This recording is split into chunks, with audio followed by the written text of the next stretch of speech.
Okay, so good morning. Today's daf is Nazir Daf Zion. We are at the very top of Daf Zion, at the Mishnah. As we pick up with the Mishnah on the second line of Daf Zion Amud Aleph, we're going to discuss what the husband must do after a local court finds that his wife has in fact secluded with the man that she was warned about. As a result, there's now going to be the possibility of going through the Sotah process. And so the question is sort of like, what do they need to do? What do we need to, what are the next steps? And we're going to start with the trip to Yerushalayim. We'll then pause for a Gemara on that. And then at the bottom of Zion Amud Aleph, we'll get, really a lot of the details, basically almost all the details until we're going to have a korban, and basically that will be the topic until, and not including the korban, and the topic of the rest of the things that she needs to, that need to happen before she brings any korban and before she does any drinking. That will be the rest of the first parak of Sotah. We'll actually pick up with the korban mincha offering that she's going to offer. We'll pick up with that, God willing, in the second parak of Masechet Sotah. So let's jump right in. So, Ketzad Osala, what does the husband do with his wife?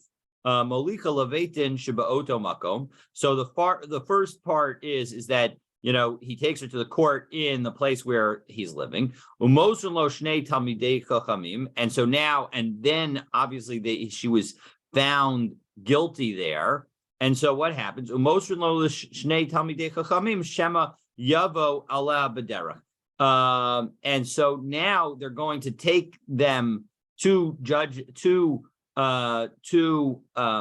chachamim, are going to go with them to Yerushalayim, Shema Yavo Elaha B'derech, because maybe they'll end up having marital relations on the way. And the problem is, that in order,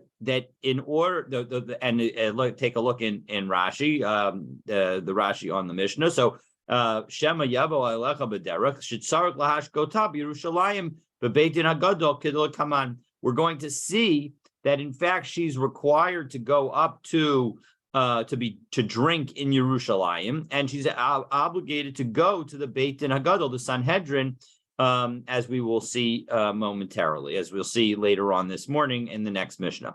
And so as a result, we need to make sure, and of course, one of the things that we've already heard about is the fact that the waters won't work if the husband is guilty of something. And one of the things that the husband could be guilty of that would prevent the waters from working is having marital relations with the wife that is suspected, because at the moment she's considered prohibited to him. So as a result, we have to be careful. And so therefore, two Talmidei Chachamim should go with him at all times, and go with them at all times, so to make sure that they don't engage in any inappropriate behavior. Rabbi Yehuda says, it's not necessary. Bala neman aleha. The husband is trusted with respect to her. We'll see a little bit more about this in a moment, but the point is that, we in general trust a husband that even when he's not able to engage in marital relations with his wife, he is not required to have somebody else present. Otherwise, every month, when the wife is in nida, we would have a requirement to have somebody else stay with them. So we don't have that requirement, and we have the sense of trust. And so as a result, Rabbi Yehuda says not necessary. So the Gemara now jumps on noting the fact that the Tanna Kama had said that you need two witnesses, that you need two Torah scholars, you need two Talmidei Chachamim to go with them. And so we're going to try to use our Mishnah to support two different rulings by Rabbi Yehuda in the name of Rab, but both times we're going to reject the effort. So Trey the Ihu, right? How many people do we end up needing? We need three, two and the husband. So Hatlasa, Lema Misayele L'Rav, the Amar Rav Yehuda Amar Rav. Maybe we could say that there's a proof for Rav, because what did Rav Yehuda tell us that Rav said? He said the following: Lo shanu ela be'ir, when it comes to a requirement that when in terms of what is considered yichud in a city, so there it's 2 men and 1 woman. However, aval b'derech, when you're traveling, ad ika shlosha, then you need to have 3 men and 1 woman. Shami yitztarech echad mehen l'nekevav. So one of them is going to need to maybe use the restroom, and so as a result, v'nimtza echad mehem l'syachadim ha'erva, and then one person will be left alone. And so maybe you can determine a proof from our Mishnah, just as our Mishnah says that in order for the husband to avoid having yichud with the wife, you need to have 2 additional men there. So that shows that when you're traveling, you need 3. So doesn't that prove that Rav is right? So no, it doesn't have to actually prove that Rav is right, because what's the reason over here that we have the additional people? The reason is as follows, that the point is that it's not just about the fact that you want to have 2 men even when there's one going to the restroom, but rather the point is we want to have 2 men who can serve as witnesses if the husband did anything. So that's why we need to have 2 Talmidei Chachamim. So and what else do we see? When the other thing that now we're going to try, that was item number 2, item number 1, excuse me. So what's item number 2? What's the second statement of Rav that we're going to try and prove from our Mishnah? Well, Talmidei Chachamim in Kulei Amalo. We just said that you need to send with them 2 Talmidei Chachamim. That implies that a regular person who doesn't have a sufficient knowledge of Torah would not be sufficient. So lema sayeya leidach.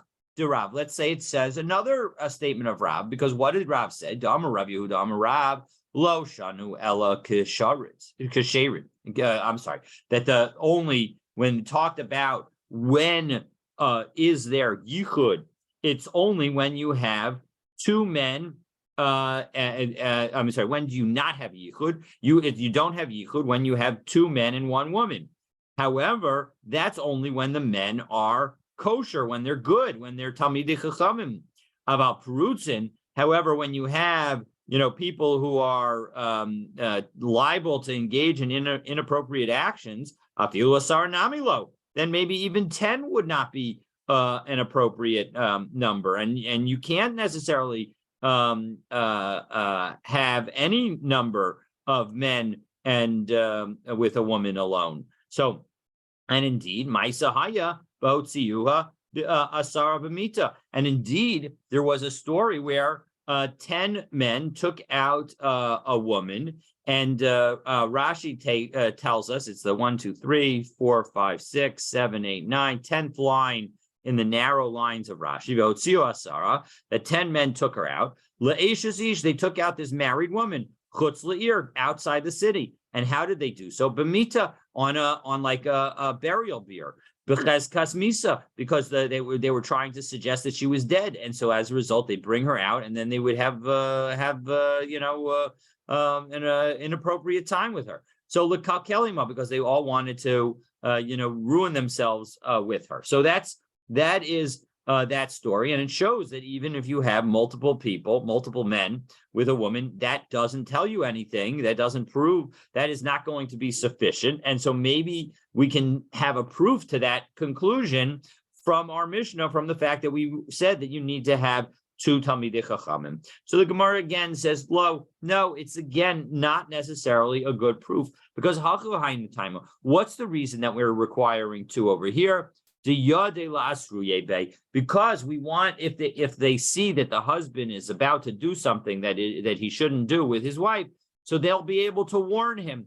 Yeah, and it requires a special warning. It requires knowledge. You need to have sufficient knowledge to be able to warn somebody before they engage in the act for which they are going to be punished as a result of the presence of the witnesses.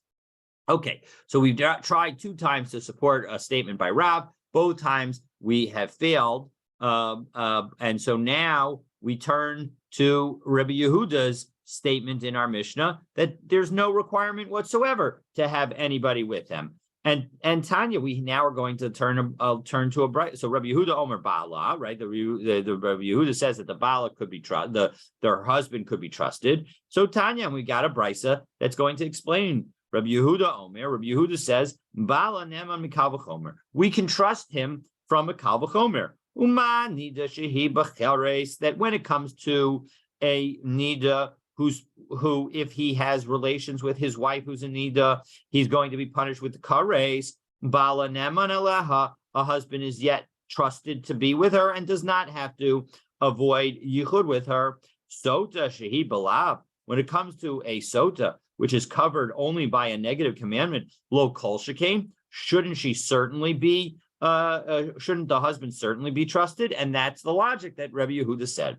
Now, Tosfos here wonders, if we take a look at the third Tosfos on Zion Amud Aleph, Nida she bekars balanam on the left, Tema demashma beperak ein ma'amidim, the implication in Avodah Zarah in ein perak ein ma'amidim, the yichud de arayos doraisa, that that the prohibition of yichud with those whom you're not allowed to have relations with, that is considered a biblical prohibition. Im kain yichud denida minalan deshari. How do we know, first place, how in the world do we know that it's permitted for the husband to be alone with his wife? Maybe because his wife is considered an heir before him when she's a nida. Maybe he's not even allowed to do that. Meaning, how the supposition that Rabbi Yehuda said of Rabbi Yehuda's Kal V'chomer is that it's permitted for a husband to be with his wife who's a menstruant, and so who's a nida. So how in the world do we know that is in fact true? So v'yesh lomar. So imkain yichud denida minal deshari. How do we know that it's permitted? Back in Tosfos, v'yesh lomar davka yichud de arayos de ein lahen heter. That maybe the prohibition of yichud with one of the relations that you're not allowed to engage in is only when there is no possibility of that relationship being permitted. Dumya debain im imo, like the category of a son with his mother, that we learn from the fact that a son is allowed to be in yichud with his mother. We learn for every other kind of category that you're not allowed to be in yichud. So asra Torah. So only in those situations did the Torah aseret aval nida, but a nida who can and will, God willing, become mutter again for her husband and mutter to each other. So then we would not have any yichud in that situation. So that's an important concept that we have in general, that we're allowed to have yichud, husband and wife, even when the woman is a nida. So okay. And so that's the explanation of Rabbi Yehuda. That's why, because if for a kares prohibition will allow them to stay together, well, then certainly we should allow them to stay together for a simple lav. Rabbanan, he knows hanosenes. Nah, that what you just said gives us the reason why we would not allow it. Nida the kares chami relay. Because nida is so stringent, so that's why we don't need to worry about the husband, umeheman, and he'll be believed. But sotah delav lo chamiralei below meheman. But when it comes to the sotah, it's not so machmir, meaning it's only a lav, and so as a result, it's not punishable by kares; it's punishable just by lashes. And so as a result, it's not punishable with kares, and so as a result, maybe it's not sufficiently serious, and therefore he won't take it as seriously, and therefore maybe he'll end up coming, and so therefore we shouldn't trust him. Okay. The Rabbi Yehuda Mikal V'chomer Maisi. So now the Gemara asks, I don't understand. You just cited a Kal V'chomer for the proof that Rabbi Yehuda believes that the husband can be trusted. But we have a brisa. It's going to take us till the end of the brisa to see Rabbi Yehuda's position. But we'll see Rabbi Yehuda Mikrai Maisila. We see that Rabbi Yehuda is going to bring a pasuk. The Tanya, because we have the following teaching in another brisa. Behavi ha'ish as ishto ela kohen. The man should bring his wife to the kohen. Min haTorah ha'ish maybe as ishto. So what do we see from here? We see that the husband needs to bring his wife to Yerushalayim on his own. There's no requirement in the Torah, no mention in the Torah of having anybody else with him. So that shows that the husband really, from the Torah's perspective, should be trusted. But the Chachamim say, no, we should still appoint for him 2 Torah scholars. Shema Yavo Allah B'derach. Maybe they'll end up having relations along the way. Rabbi Yossi Omer, Bala Ne'eman Aleha Mikal V'chomer. Rabbi Yossi says, no, you don't need even that pasuk, and you don't need this rabbinic decree, but rather we can determine that the husband is trusted based on a Kal V'chomer.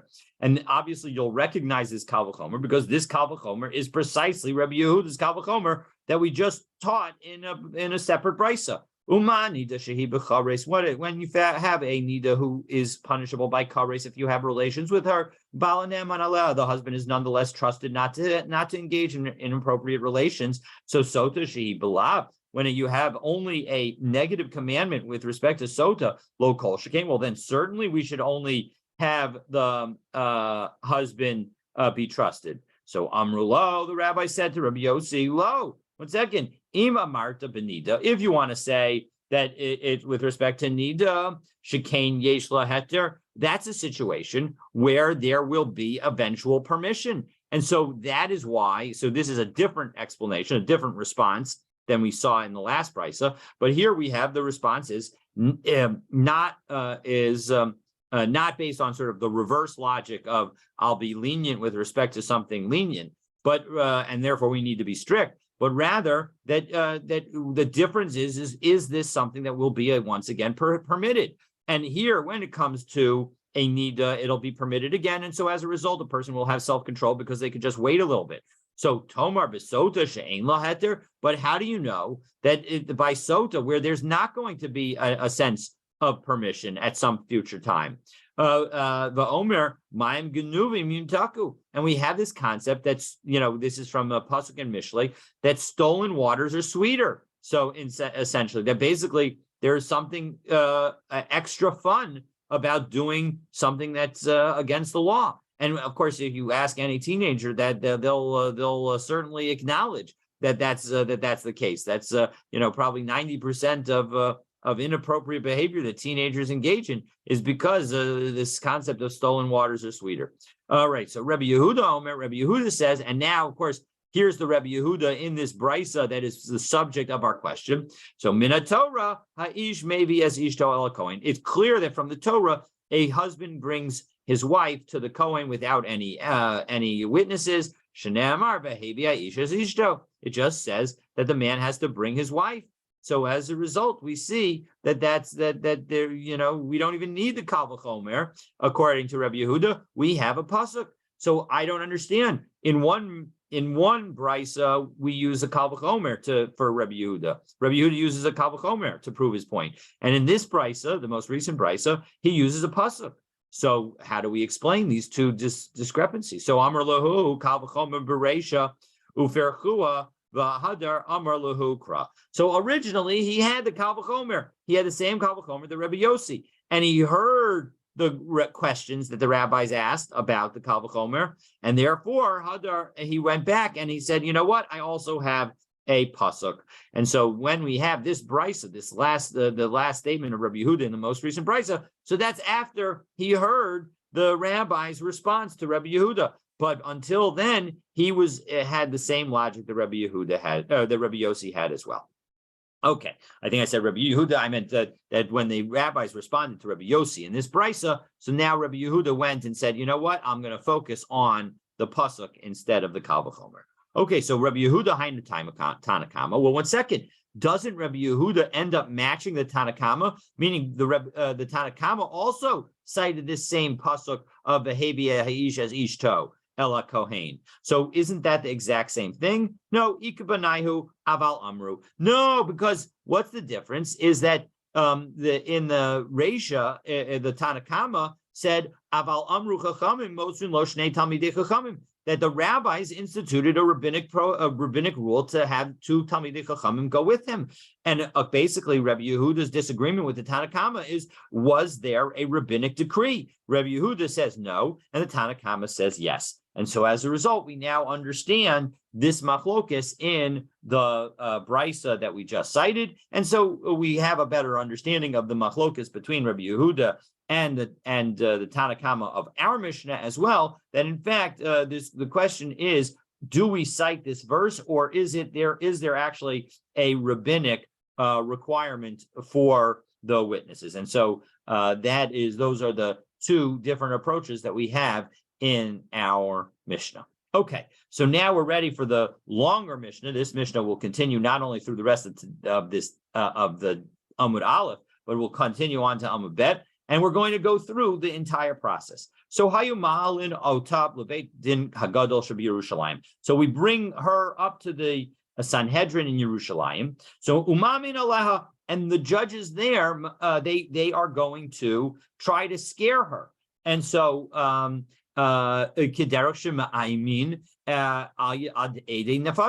just as they tried to scare the witnesses who have somebody's in a capital case, in a case where somebody's life is on the line. And they say to her, "Biti, my daughter, harbe yayin oseh, harbe shchok oseh, harbe yaldus oseh, harbe shechenim harayin osin." That you have 4 different causes for bad things to happen. And so as a result, it's okay for you to admit that something happened. So, because there could be wine, if you have a lot of wine, people do the wrong thing. If you harbe schok, said that if you have a lot of levity, if you have a lot of wildness going on, so then you'll also do the wrong thing. And harbe yaldus, if you're acting like a child, so then osid, also there might be something else going on. And harbe shchenim harayin osin, and even if everything is good with respect to you, if you have some bad neighbors and bad, if you're hanging out with the wrong crowd, well then again you can have a problem. And so asi lishmo hagadol shenichta b'kedusha. So listen, say something, do something, namely admit that you are guilty, so that because we're about to write down God's name. And we don't, because we don't want to erase it into the water. As a reminder, the first thing one of the things that we're going to do is write down the portion of the Torah that deals with the Sotah, and then we are going to scrape the ink into the water that she's going to drink. V'omer, there goes a poet, and I didn't even know it. V'omer lefaneha dvarim she'enam kedei l'shoman, and then we tell her things that are not appropriate to be heard. And what does that mean? So let's take a look at Rashi. It's the Rashi right opposite the Likutei Rashi, about 15-20 lines up in the narrow lines. She'ena kedei l'shoman. It's not appropriate for her to say to her, or say before her, the stories of of righteous people who admitted they did something wrong. The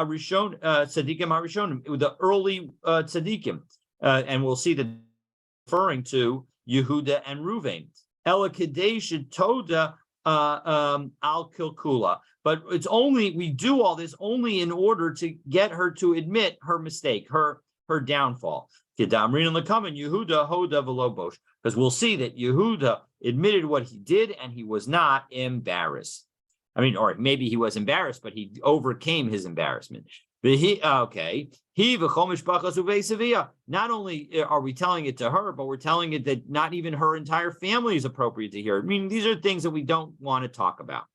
So Ima Amra Tameyan, if in fact we've now convinced her and she says that she actually did have relations, so Shoveris Ksubasa Vyotzes, she's going to write a receipt for her ketubah because she's not going to get it. So she's going to just say that I'm not entitled to it. And she goes out and she gets divorced. Ve'im Amra Tahorani, but if she insists on her innocence, so Malanoto L'Shar HaMizrach. So we take her up to the eastern gate, Shal Pesach Shara Nikanor, which is opposite the Shar Nikanor, opposite the gate of Nikanor. Shesham Mashkenes Sotos, because that's where, by the gate of Nikanor, that's where we are going to have her drink. Umitarin es Hayaldos, that's also where we purify women who have had children. Umitarin es Hamitzorein, and that's where we purify those who have tzara. And so Rashi, the last Rashi in the narrow lines. It's 8 lines up in the narrow lines. Shisham mashkin et hatzotos. That's where we have the woman drink, the Sotah drink. Mimnei shalonis kaddish b'kedushas azara. That in the gate, inside the frame of the gate, that was not sanctified, and so it is not considered part of the holy courtyard. So ove halal ota hashar, that they did not, in fact, that the thickness of that particular gate was not included in the kedusha of the azara, in the kedusha of the courtyard. And why was that the case? Because we wanted to be careful and enable the process of purifying those who have tzarat. Because what would they do? They would shemachnisin yedein lebohanot, because they would stick their hands in so that their thumbs could be put blood on them. Litain midam ha'asham al bohan yedo, in order to put blood on their thumbs. Umechusar kipurim. And at that moment, when they're getting the blood put on them, they are mechusar kippurim. They have not yet had they have not finished the process of kapara. Specifically, they have not the korbanot have not fully been given for them. And so as a result, they are not able to enter the azara. They're not able to enter the courtyard. So we have this problem. We have and shenichnas la'azara b'kares. If they were to go into the azara, because they are still called a mitzora, or they still have elements of the mitzora with them, even though the wound, the skin lesion has healed, so they no longer appear to be a mitzora. They have not finished the tahara process, and so as a result, they're still not allowed to enter the temple courtyard. So lefikach lo kachua. So that's why they purposefully did not sanctify this gate. So that way they could stand inside the frame of the gate. Sheyochel la'amod b'chalal hashar. They would be able to stand in the airspace of the gate. Shemhaya kohen motzi et hadam, because and not only that, but the kohen could not take the blood out of the azara ha'asham.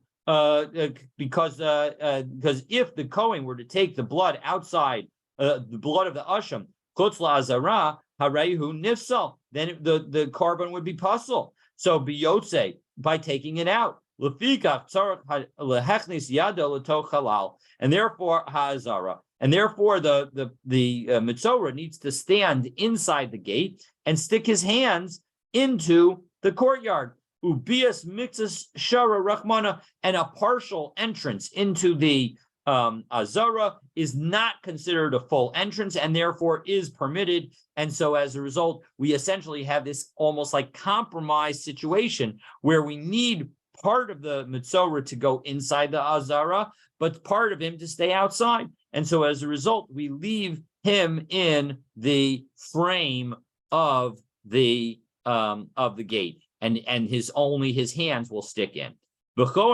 All right, but now back. So that was telling us just a little bit about that location of Shar Nikanor, where she's going to drink. But right now she's not there yet. And what happens next? So the Kohen grabs her clothing.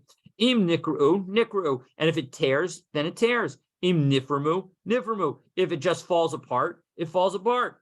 Ad shehu megala es liba. He actually shakes her, grabs her by the clothing hard enough that he's going to actually cause her heart to be uncovered. So v'soter at Sarah, and he he unties her hair, he unbraids her hair. Rabbi Yehuda says, not quite, because if she was particularly beautiful, well then, lo haya megalehu, we're not going to uncover her. V'im haya sa'arana, and if her hair is beautiful, lo haya soter, we're not going to undo that. So that's the machlokas between the Tanna Kama and Rabbi Yehuda. But in any event, hayusa miskasa bilavanim. If she was dressed in white, mechasa b'shchorim, then the Kohen is going to switch her into dressing in black. Because the point is she should not be as attractive, and white is more attractive than black, at least in this context. This is all happening during the daytime. So haya aleha klei zahav, if she was wearing gold jewelry. Well, then, as we turn to Zion Amabet, so Ma'avirin, the katlios, nizamim v'tabos, whether it's some kind of necklace or choker, a nose ring, or rings for fingers. So Ma'avirin mimenu k'dei l'navla, then we're going to take them away so that she becomes less attractive. Maybe chevel mitzri, we take an Egyptian rope that's not a particularly fine rope. I think Rashi says that it's made of palm fibers. So v'koshro l'mala midadeh, and we tie it so that her clothes, are above, cover her breasts so that she's not going to be exposed. V'chol harotza liros, and anyone who wants to see what's going on, ba liros, they can all watch. Chutz mi'avadah v'shivchoseha, except for her servants, whether male or female. Why can't they watch? Because if in fact they were to see it, they would be, they would have more courage to potentially rebel against her. All women are allowed to watch. Shene'amar v'nivasru kol hanashim that all the women are going to be chastised and they'll not follow on your lewdness. Now, this pasuk, which is from Yechezkel, obviously isn't talking about the Sotah situation, but isn't talking about the Sotah situation in context. But the idea is that in order to fulfill that this should come true, all women are encouraged to watch. Obviously, all women other than her own maid servants. Okay, so now that we went through this entire process, and my apologies for not scrolling, but now that we went through the entire process, the Gemara wonders why the husband needs to involve the Sanhedrin in the first place. So, Minahani Mili, how do we know that you have to come to Yerushalayim in the first place? Why not just let the whole thing be resolved back home? So Rabbi Chia bar Gamda, Rabbi Yossi Rabbi Chanina. So Rabbi Chia bar Gamda, in the name of Rabbi Yossi, the son of Rabbi Chanina, says, Asya Torah. We have a Gzeira Shava. We have the word Torah in two places.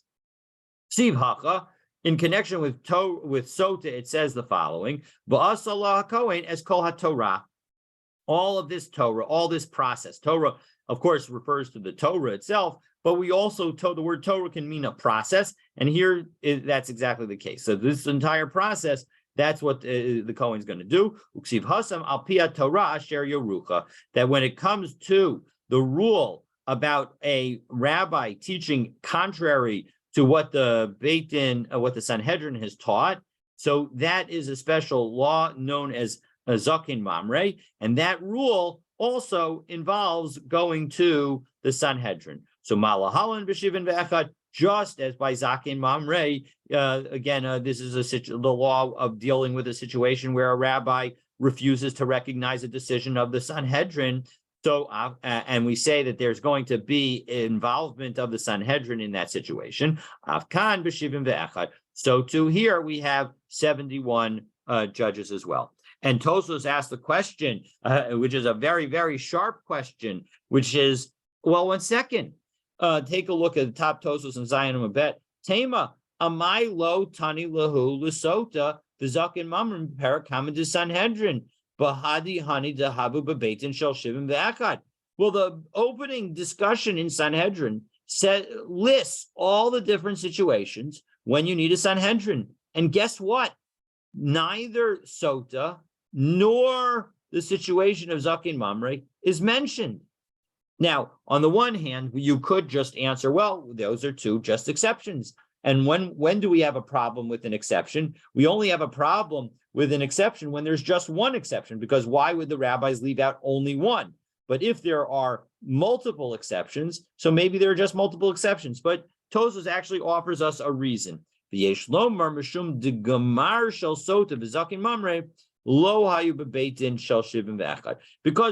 although you involve them at some point in the process, the involvement, the continuing involvement of the Sanhedrin is not actually required as you complete the process of dealing with the Zakin Mamre, nor is it required as you complete the process of dealing with the Sotah, as we are seeing the Kohen deals with it, not somebody from Sanhedrin. Okay, so that was a quick aside on that front. And now our Mishnah had said that the judges are going to intimidate her to get her to admit that she's not going to drink. So a Brisa says, 1 second, maybe we should encourage her to go forward with the process. And so we're going to try to explain how these two things can fit together. So uma'aymin aleha, we're going to intimidate her. So uraminu, 1 second, I have a contradictory brisa that says we don't just intimidate her, that we could actually encourage her to drink. So kedera shema'aymin aleha shelo tishta, that just as we intimidate her to not drink, we should similarly intimidate her to drink. So Omrin la, what do we say to her? Biti im barur la chadavar shetahora. If you that if you in fact are confident that in fact you did not do anything wrong, well then what do? Imdi al buriyach ushasi. Then rely on your certainty, rely on your claims of innocence, and drink.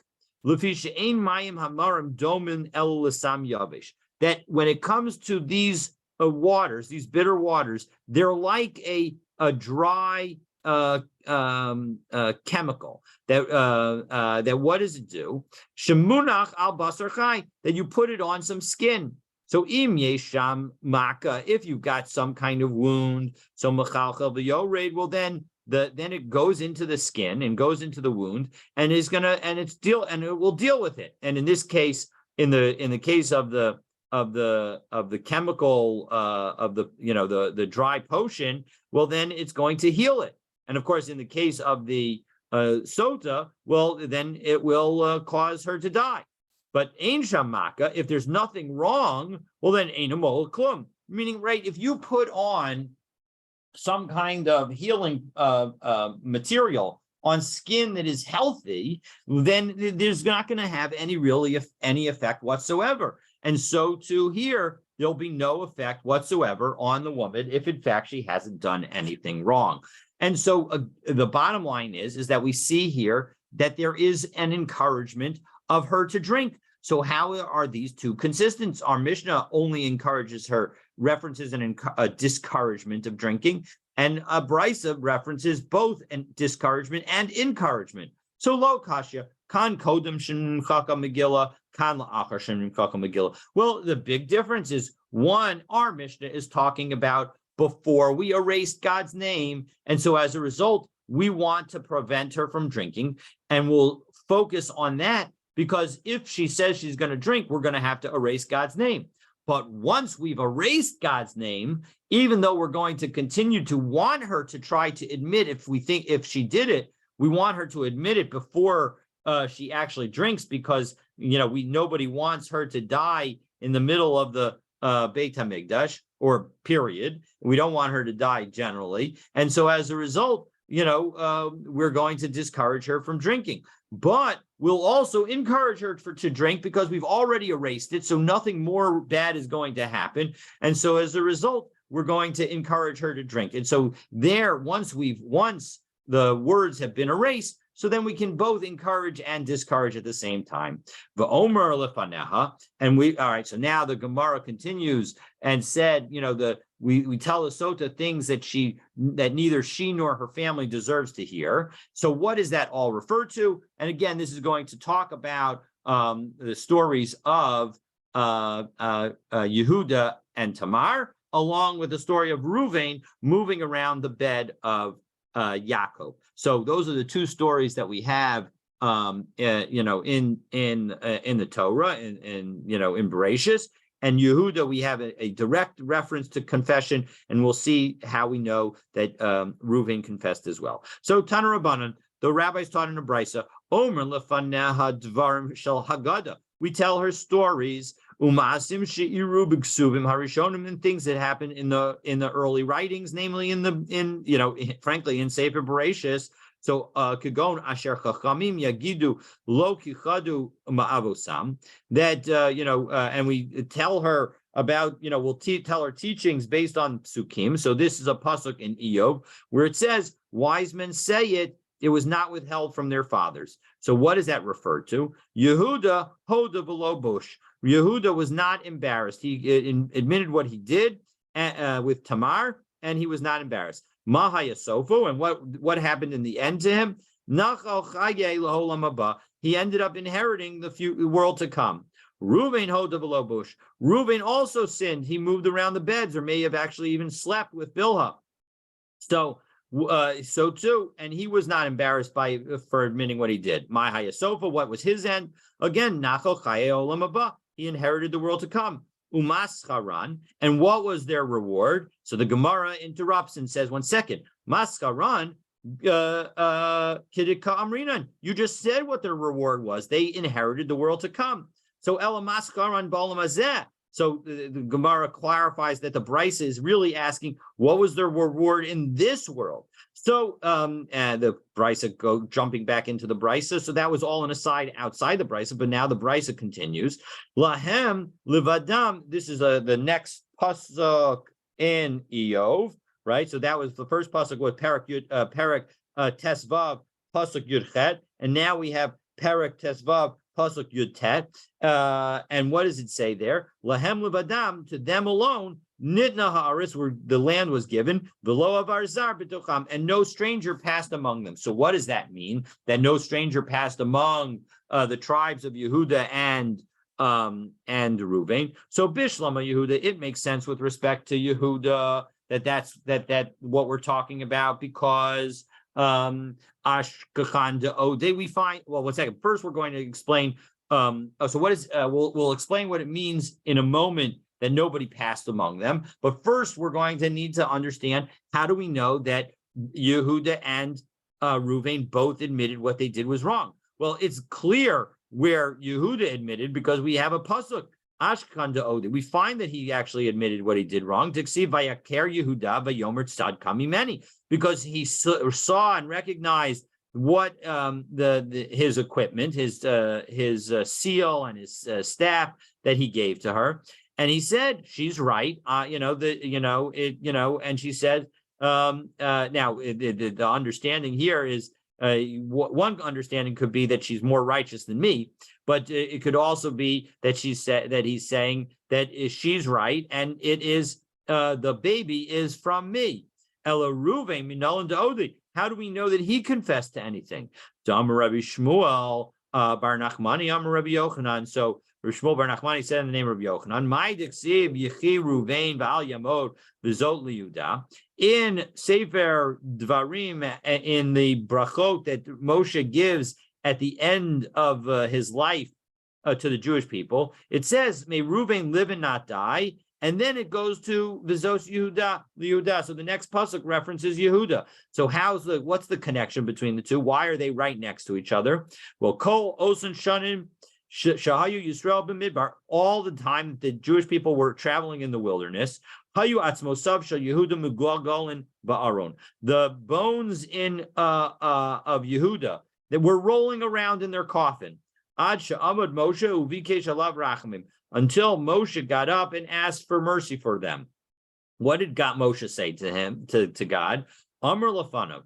Moshe said to God, Ribono Shalom, God, mi garam l'Reuven shahoda. What caused Reuven to admit that he had done the wrong thing? Yehuda, knowing that Yehuda admitted that he had done the wrong thing with Tamar, enabled and encouraged Reuven to admit that he had done the wrong thing with respect to Bilhah.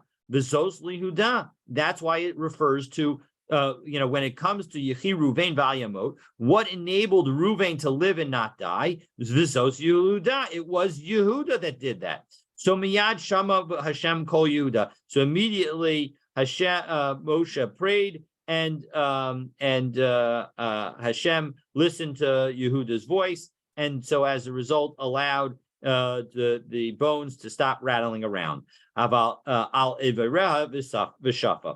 so as a result, the limbs went back into their joints. Below Havakama Island lay l'misivta derakia. However, they didn't allow Yehuda into the yeshiva in heaven.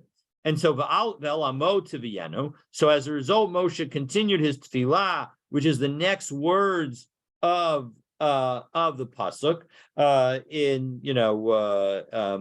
Just to go back to the pasuk in Dvarim, where it says, V'zos liYuda v'yomer Shema Hashem kol Yuda. Again, those were the following words. So we're going through the pasuk of in Dvarim Lamed Gimel pasuk Zayin. Ve'el amo tivienu. So it goes back to this nation. So how come Moshe said, listen, Hashem, you got to take him back to his people. Below hava kayada mishko mitrach b'shemaita dahadi rabban. But so Hashem took him back, but he didn't know how to make arguments. So Yadav Rablo. So Moshe continued and he said, listen, you have to give him hands to fight. So lo hava kasalka shamaita aliba dehilchasa. But the problem was he still wasn't able to confirm what the law was. And so therefore Moshe added the Ezer mitzarabti, you should, help, may God, you be a help against his adversary so that he could make arguments as well. And so the bottom line is, you should just, you should continue to enable Yehuda to be part of the world to come. So Bishlama Yehuda de Odi. So again, all of this shows that Yehuda confessed. He did so because he didn't want Tamar to be burned. Well, Ela Ruvain Lamale de Odi. Why should he confess? Meaning, what benefit is there to public confession? So Vahama Rav Sheshes B'chatzif Alai Mandif Mifaret that one is, I get angry regarding, or I think that the person is nervy if the person tries to say what they sinned and they say do that in public. So kiheki delo lachashdu achui, because the point is Reuven confessed what he did so that his other brothers would not be suspected. And so as a result, that's the reason that he said it publicly. And so as a result, that's the point that we're trying to make, that although in general, Rav Sheshes tells us not to admit what we did wrong in public, if in fact there's going to be some benefit, whether that benefit is saving Tamar from being burned or saving the brothers of being suspected, so then one should in fact admit what they did wrong. So stay tuned as we continue the discussion of the process that the Sotah goes through. And we'll pick up, God willing, tomorrow at 6:05 p.m. and at 6:10 p.m. on Friday. I wish everyone a Chag Kasher v'Sameach. Chag Sameach. Thank you so much.